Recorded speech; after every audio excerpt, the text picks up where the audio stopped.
ce soir, c'est Yom HaShoah et la Hilula de Yehoshua Ben Nun. Donc pour Yehoshua Ben Nun, je vous fais une autre vidéo. Là, pour Yom HaShoah, j'aimerais vous parler de quelques livres. Donc pour toutes celles qui me connaissent de plus ou moins près, elles savent que je suis une passionnée de la Seconde Guerre mondiale. C'est-à-dire que plus je lis, plus je découvre et je suis comme aimantée, attirée. Donc il y a quelques livres que je vais vous partager. C'est pas tous les livres que j'ai lus, mais une petite partie. Donc déjà, on a celui-là, donc le patron avant tout. Dans le patron avant tout, la fille du patron avant tout était en Pologne et elle est partie juste avant que les Allemands arrivent. Et le village où elle vivait a été pris dans les filets, malheureusement, des Allemands. Vous avez le fameux livre d'Anaël où elle explique qu'elle était elle-même dans les chambres à gaz. Donc elle raconte son expérience. Vous avez Pirsoume Nilsa. Alors lui, c'est carrément le Admour de Ungvar. Donc c'est le père du Admour de Ungvar qu'on connaît maintenant. Le père ou le grand-père même. Son histoire, elle est... voilà, c'est incroyable, c'est poignant. C'est une très très belle histoire où il était dans les camps et il raconte comment en fait l'amour d'Hachem l'a tenu. Il y a le livre de Hannah Rothenberg. En fait, elle a compris que ses parents étaient des rescapés de la Shoah. C'est-à-dire qu'en fait, là, on a le regard d'une enfant qui ne sait pas du tout que la Shoah est passée, qui l'entend de très loin et qui ne sait pas que ses parents ont vécu l'horreur. Et que quand il y a une journaliste qui vient les interviewer, c'est là où elle découvre l'histoire de ses parents et qu'elle comprend maintenant tout ce que ses parents faisaient quand elle était jeune. Très beau livre. Ce livre que je redoutais de lire, et j'ai compris pourquoi j'avais cette appréhension-là de lire.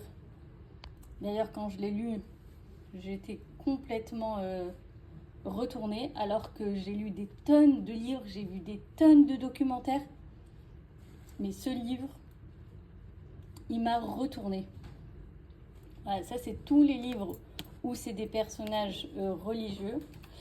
Et il y a ce livre-là qui s'appelle Le choix d'Édith. Alors, elle parle pas trop de Dieu, bien que c'est une juive. Elle parle de toute son expérience et en fait, les religieux, c'est l'amour d'Hachem qui les tient. Les non-religieux, c'est l'amour qu'ils ont avec un grand A au sujet d'une personne qui les aide à tenir tout le long de la guerre. Pour le cas de Edith, en tout cas, elle a eu entre guillemets de la chance, bien évidemment c'est entre guillemets, mais elle avait sa sœur avec elle tout le temps qui lui a permis de tenir. Donc elle a écrit d'autres livres que j'ai, mais que j'ai pas là-dessus sur place. Et voilà. Hachem a envoyé la Shoah. J'espère qu'on n'aura pas besoin de revivre ça, bien qu'il y ait eu le 7 octobre, mais voilà. À nous de prendre le son et en tirer les bonnes conclusions. Ce soir, c'est Yom HaShoah. Et en même temps, c'est la Hilula de Yehoshua Ben Nun.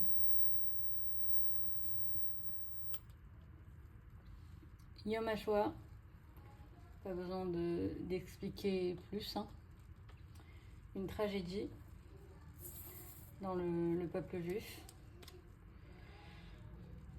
Et comme toute tragédie, après l'obscurité vient la lumière et Hachem ne nous a pas laissé sans délivrance après, vu qu'on a pu faire l'indépendance de l'État d'Israël. Maintenant, j'aimerais vous parler de Yehoshua Ben Nun. Donc en fait, si on voit bien au départ, Yehoshua bin Nun, je ne sais pas si on va bien voir, hein, il s'appelait Hoshea ben Nun. Donc vous savez que normalement on dit Ben, on ne dit pas Bin, on dit Ben Nun quand c'est un homme et Bat quand c'est une femme. Il faut savoir que quand il y a eu la mission des explorateurs, Moshe, il lui a rajouté un Yud. Et du coup, on a dû prendre les 2 points du Ségol, les mettre ici pour faire Yehoshua. Et là, il est resté qu'un seul point qui est écrit Bin. Mais d'où il a récupéré ce point Moshe Rabbeinu? Il faut savoir que quand Sarai, Hachem l'a transformé en Sarah Imenu, je parle de Sarah Imenu, hein. Donc quand Hachem de Sarai, il a mis Sarah, il lui a rajouté le He pour qu'elle puisse avoir des enfants, le Yud, il s'est plaint. Il a dit, mais j'étais sur une grande sédéquette et maintenant je vais être où? Je vais être perdue comme ça dans la nature? Et Hachem lui a dit, non, t'inquiète pas, je vais te garder pour un autre sadique. Et du coup, il est arrivé ici. Alors il faut savoir c'est quoi Noun. Il faut savoir que Noun, ça veut dire le poisson. Et j'ai écouté le cours de Rav Pinto qui expliquait comment Yehoshua bin Nun est devenu Yehoshua bin Nun. Donc en fait, la mère de Hoshea, quand elle était enceinte, elle a appris que son fils allait tuer son père. Donc dès qu'il a eu la Brit Mila, elle a pris et elle a jeté dans la mer. Et c'est un poisson qu'il a recueilli. Et voilà que des pêcheurs l'ont récupéré, ils l'ont amené chez le roi, dans les cuisines du roi, et ils ont découvert ce bébé. Et ce bébé, du coup, il est devenu le prince du roi. Et comme c'était son fils, c'était lui le bourreau. Et la mère donc de Hoshea, elle a dit à son mari, voilà, j'ai fait un rêve avec toutes les significations du rêve, donc c'était un vrai rêve, que son fils, il allait tuer le père. Donc elle a dit, voilà, je l'ai jeté dans la mer. Donc le père, il a rien dit. Voilà que, un moment, il s'est avéré que le bourreau devait tuer le rabbin du village. Et c'était qui? C'était son vrai père. Il a tué sans savoir que c'était son vrai père. Quand il a vu sa mère, il l'a trouvée tellement belle qu'il voulait se marier avec elle. Et là, sa mère, elle lui a dit, mais pas du tout, tu es mon fils, regarde, tu as ça et ça et ça comme signe caractéristique sur ton corps. Et du coup, elle a dit, viens avec moi, et elle l'a amené en Égypte. Et quand elle l'a amené en Égypte, c'était lui, le disciple de Moshe, parce qu'en fait, c'est lui qui nettoyait le Beth Midrash et qui rangeait les livres de la synagogue. Et du coup, c'est lui qui a été le fidèle serviteur de Moshe Rabbeinu. Et du coup, c'est lui qui a fait rentrer les bénis Israël en Israël, puisque Moshe est mort juste avant. Et c'est avec lui qu'ils ont conquis toute la terre d'Israël pour pouvoir y habiter. Voilà pour la petite histoire.